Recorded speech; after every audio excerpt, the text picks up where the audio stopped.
To disassemble the BWC pump, you must first remove the tri-clamps from each side of the pressure casing. Once the front tri-clamp is removed, you will be able to remove the suction branch of the pump.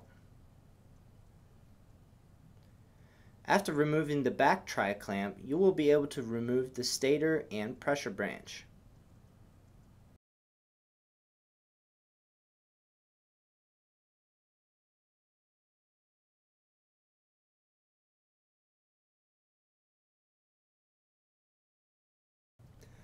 To remove the rotor, first pry apart the open circlip, which holds the closed circlip in place.